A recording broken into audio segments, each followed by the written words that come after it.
बड़ी खबर है, आईआरजीसी ने इजराइल के एयरबेस को टारगेट किया। यह बड़ी खबर इस वक्त आई। ईरान की तरफ से यह दावा है नेवातीम एयरबेस को टारगेट किया गया। यह बड़ी खबर इस वक्त आ रही है। और हातजेरियम और तेल नौफ बेस पर भी अटैक किया गया, यानी 3 एयरबेस को टारगेट किया गया था। वहां पर बड़े नुकसान की खबर इस वक्त सामने आ रही है। आईआरजीसी का दावा है।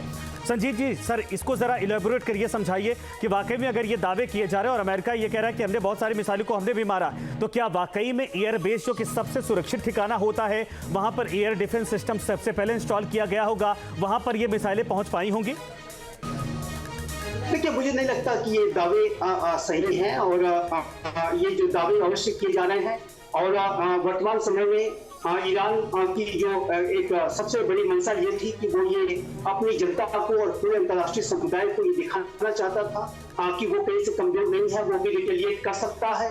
लेकिन अभी आप पेजेश्कियान का जो बयान अभी आपने बताया, तो उससे ये संकेत मिलते हैं कि ईरान इसे और अधिक हायर और वाइडर लेवल पर नहीं ले जाना चाहता, उसका और अधिक एस्केलेशन नहीं करना चाहता। इस तरीके के संकेत ईरान से अवश्य मिले हैं जो कि सकारात्मक हैं।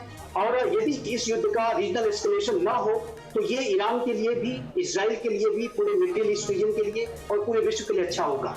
और इस तरीके का अगर एक विजडम प्रिवेल करता है तो ये जाहिर है कि ये एक सकारात्मक संकेत है। और जैसा कि हम डिस्कस कर रहे हैं कि ईरान चूंकि भारी दबाव में था, ईरान के राजधानी तेहरान में बड़ा ऑपरेशन हुआ था, उसके जो प्रॉक्सीज के ऊपर बड़े ऑपरेशन हुए, बिल्कुल नसरुल्लाह को जिस तरह से एलिमिनेट किया गया, उसके बाद ईरान को ये रिटेलिएशन करना एक्सपेक्टेड था और ईरान ने ऐसा किया है। लेकिन मुझे नहीं लगता कि ईरान उसको और अधिक जो है वाइडर लेवल पर ले जाना चाहेगा, क्योंकि ईरान इस बात को जानता है कि यदि उसने इसको वाइडर लेवल सर, लेकिन शुरुआत तो कर दी है, हमला तो कर दिया। अब सवाल यह है कि क्या इजराइल इस पर चुप बैठेगा?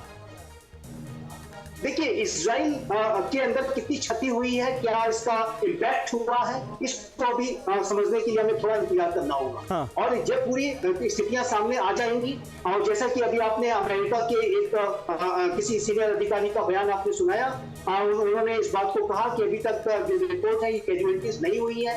अमेरिका ने और सभी ने मिलकर के इसको, इजराइल ने मिलकर के इसको लार्ज स्केल पर विफल किया है इस ऑपरेशन को। तो ये अभी ये देखना होगा कि ये जो ईरानियन अटैक था वो उसका जो इम्पैक्ट कितना हुआ है और उसके अनुसार इसके बाद परिस्थितियां तय होंगी। बिल्कुल सही कहा सर आपने। मैं आपके पास दोबारा आता हूं, लेकिन न्यूज नेशन अब व्हाट्सएप पर खबरों की ताजा अपडेट के लिए न्यूज नेशन के इस क्यूआर कोड को स्कैन करें।